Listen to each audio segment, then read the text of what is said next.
ശനിയാഴ്ച ഞാൻ ഇവിടെ നിന്ന് പോകുമ്പോൾ ഇല്ലാത്തൊരു മാറ്റം അടുക്കളയിലെ മുറ്റത്ത്. ആഹാ, അത് കണ്ടപ്പോൾ ആദ്യം സന്തോഷമാണ് തോന്നിയത്. എന്താ എളുപ്പം, വിറവെടുക്കുക, അടുപ്പിലോട്ട് വെക്കുക, ദൂരത്തൊന്നും പോകണ്ടല്ലോ എന്ന്. പിന്നെയാണ് ചിന്തിച്ചത്, ഇതിന് ഇത്രയും വിറവിരുന്നിട്ട് എന്താ കാര്യം, ഈ അടുപ്പ് നമ്മൾ കത്തിച്ചിട്ട് മാസക്കണക്കാവുന്നുണ്ട്.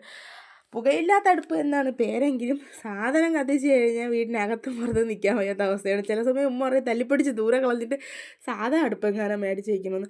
അതുകൊണ്ട് ഇപ്പോൾ ഈ വിറവ് കിട്ടിയതും കിട്ടാത്തതും എല്ലാം ഒരുപോലെയാണ്. അപ്പോൾ ഇന്നത്തെ കാപ്പി പുട്ടാണ്. രാവിലെ വലിയ ഉഷാറൊന്നുമില്ല. പിള്ളേർ രണ്ടുപേരും ഇരുന്നും കരഞ്ഞൊക്കെയാണ് നേരം വെളുപ്പിച്ചിട്ടുണ്ടായിരുന്നത്. റംസാൻ എന്തോ ഭയങ്കര രീതിയിലിരുന്ന് പഠിക്കുന്നുണ്ട്. റിദാനാണെങ്കിൽ ശ്വാസമൊക്കെ എടുക്കാൻ നല്ല ബുദ്ധിമുട്ടിലിരുന്ന് ഒരേ ബഹളത്തിലാണ്. രണ്ടുപേർക്കും പുട്ട് കൊടുത്തപ്പോൾ എന്തോ വേണ്ട, ഫുഡ് ഇന്നലെ മുതലേ രണ്ടുപേർക്കും കഴിക്കാൻ മടി. എന്നിട്ട് എങ്ങനെയെങ്കിലുമൊക്കെ കളിപ്പിച്ചും ചിരിപ്പിച്ചൊക്കെ കുറച്ച് അവർ ഉള്ളിലാക്കിയിട്ടുണ്ടായിരുന്നു. എനിക്കെന്തോ പിള്ളേർ കഴിക്കാത്തതുകൊണ്ട് അങ്ങ് കഴിക്കാനൊരു സുഖമില്ല. ഞാനൊരു ചായ കുടിപ്പിച്ച് എൻ്റെ രാവിലത്തെ കാപ്പി കൂടി അങ്ങോട്ട് അവസാനിപ്പിച്ചു. നമ്മൾ സന്തോഷമായിരിക്കണമെങ്കിൽ പിള്ളേർക്കും അത്രയും സന്തോഷം വേണം. പിള്ളേർ വയ്യാതായി കഴിഞ്ഞാൽ ചത്തതിലൊക്കെ ജീവിച്ചിരിക്കലെന്നാണ് എൻ്റെ അവസ്ഥ.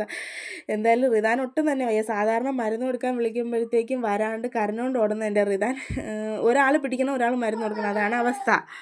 പക്ഷേ അവന് തന്നെ തോന്നിയിട്ടുണ്ടാവും ആരെയും പിടിക്കേണ്ട ബഹളമൊന്നും ഇല്ലാണ്ട് ഞാൻ പോയി മരുന്ന് കുടിച്ചേക്കാം, കാരണം മരുന്ന് കുടിക്കാതിരുന്ന എൻ്റെ അവസ്ഥ വളരെ മോശമാവുന്നു. അങ്ങനെ സമാധാനമായിട്ട് വന്ന് മരുന്നൊക്കെ കുടിച്ചിട്ടുണ്ടായിരുന്നു. എന്തായാലും ഡോക്ടർ 3 ദിവസത്തെ ആവിയും മരുന്നൊക്കെ പറഞ്ഞിട്ടുണ്ട്. ഇതെല്ലാം കഴിക്കുമ്പോൾ അങ്ങ് കുറഞ്ഞാൽ മതി, കുറയുമായിരിക്കുമല്ലേ. പിന്നെ അവന് മരുന്നൊക്കെ കൊടുത്തിട്ട് ഞാൻ റംസാനൊക്കെ കൊടുത്തു. റംസാനൊക്കെ പല്ലുവേദനയുണ്ട്, പിന്നെ പോരാഞ്ഞിട്ട് തൊണ്ടയടപ്പും ചുമയും എല്ലാം കൊണ്ട് കഷ്ടമാണ് പിള്ളേരെ കാര്യം. ഒരാൾക്ക് അസുഖം മാറി വരുമ്പോഴത്തേക്കും ഒരാൾക്ക് വരും. എന്തോന്ന് അവസ്ഥയാണെന്ന് അറിയാമോ.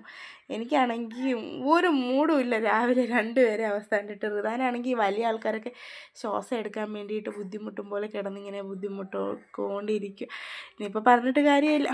എന്തായാലും 2 ദിവസത്തെ മരുന്ന് കൊടുപ്പിലൊക്കെ കുറയുന്നുള്ളൊരു വിശ്വാസം എനിക്കുണ്ട്. അപ്പോൾ അത്രയുള്ള വീഡിയോ ഇഷ്ടപ്പെട്ടാൽ ലൈക്ക് ചെയ്യുക. Tata bye bye, see U.